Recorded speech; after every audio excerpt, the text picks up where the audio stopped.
എനിക്കിഷ്ടമില്ലാത്ത ഒന്നാണെന്നേ നാരങ്ങ. എന്നാലെന്തോ lemon rice എനിക്ക് ഭയങ്കര ഇഷ്ടമാണ്. എന്നാ പിന്നെ ഇച്ചിരി ലെമൺ റൈസ് ഉണ്ടാക്കിയേക്കാം അല്ലേ? ബസ്മതി റൈസ് മുതൽ നമ്മുടെ മട്ടയരി വെച്ച് വരെ ഞാൻ ലെമൺ റൈസ് ഉണ്ടാക്കും.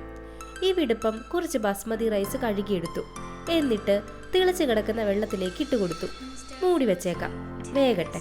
10 മിനിറ്റ് കൊണ്ട് അരി 70% വെന്തു. അത്രയും മതി, അതിൽ കൂടുതൽ വേഗണ്ട. ഇനി ചോറ് തണുക്കാൻ വേണ്ടി മാറ്റി വെച്ചേക്കാം, അല്ലെങ്കിൽ അവസാനം ചോറെല്ലാം കൂടെ കട്ട പിടിക്കുന്നേ. ഈ സമയം കൊണ്ട് ഒരു പാൻ വെച്ച് കുറച്ച് എണ്ണ ഒഴിച്ചു കൊടുക്കണം. എന്നിട്ട് എണ്ണ ചൂടാകുമ്പോൾ കുറച്ച് കടുക് ഇടണം. അതങ്ങ് പൊട്ടട്ടെ. ഇനി കുഞ്ഞായി അരിഞ്ഞ കുറച്ച് ഇഞ്ചിയും ഒരു 3 പച്ചമുളകും കൂടി ഇടണം. ഇത് വഴന്നാൽ ഉടനെ കുറച്ച് ഉഴുന്നും പരിപ്പും കടലയും കൂടി ഇടണം. ഇതങ്ങ് ചെറുതീയിൽ കിടന്ന് വഴന്ന് വരട്ടെ.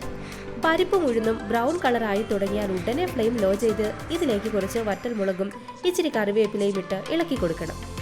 ഇനി അങ്ങ് ഫ്ലെയിം ഓഫ് ചെയ്തേക്കാം. ഇനിയിപ്പം പാനിൻ്റെ ചൂട് മാത്രം മതി. എന്നിട്ട് പിന്നെ ശകലം മഞ്ഞൾപ്പൊടിയും ഇച്ചിരി കായപ്പൊടിയും കൂടി ഇടണം. മഞ്ഞൾപ്പൊടിയുടെയും കായപ്പൊടിയുടെയും പച്ചമണം മാറിയാൽ ആവശ്യത്തിനുള്ള ഉപ്പിടണം. ഞാൻ ഉപ്പുനീർ ഒഴിക്കുന്നത് കൊണ്ട് ഫ്ലെയിം ഓൺ ചെയ്തു. ഒരിച്ചിരി നേരം കൂടെ ഇളക്കി. എന്നിട്ട് ആ ഫ്ലെയിം അങ്ങ് ഓഫ് ചെയ്തു. ഇനി 3 നാരങ്ങ കുരുവില്ലാതെ പിഴിഞ്ഞ് അതിൻ്റെ നീരെടുത്ത് പാനിലേക്ക് ഒഴിച്ച് നല്ലപോലെ ഇളക്കി കൊടുക്കണം. ഫ്ലെയിം ഓഫ് ചെയ്തിട്ട് നാരങ്ങാ നീരൊഴിച്ചാൽ കയ്പുണ്ടാകത്തില്ലെന്നേ. ഇനിയിപ്പോൾ എന്നാ, തണുപ്പിക്കാൻ വെച്ചിരിക്കുന്ന ചോറ് ഇതിലേക്കിട്ട് നല്ലപോലെ ഇളക്കിയെടുക്കണം. എല്ലായിടത്തും ഈ മിക്സ് എത്തുന്ന പോലെ ഇളക്കണം. എന്നാൽ കുത്തി ഇളക്കാനും പാടില്ല. ചോറ് പൊട്ടിപ്പോകാതെ തടിത്തവി വെല്ലം ഉപയോഗിച്ചാൽ മതിയെന്നേ.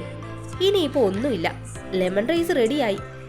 ആദ്യം നല്ല പുളി തോന്നും, അത് സാരമാക്കേണ്ട കാര്യമൊന്നും ഇല്ലെന്നേ. ഇച്ചിരി നേരം കഴിഞ്ഞ് കഴിച്ചാൽ പുളിയൊന്നും കാണത്തില്ല, നല്ല ടേസ്റ്റും ആയിരിക്കും.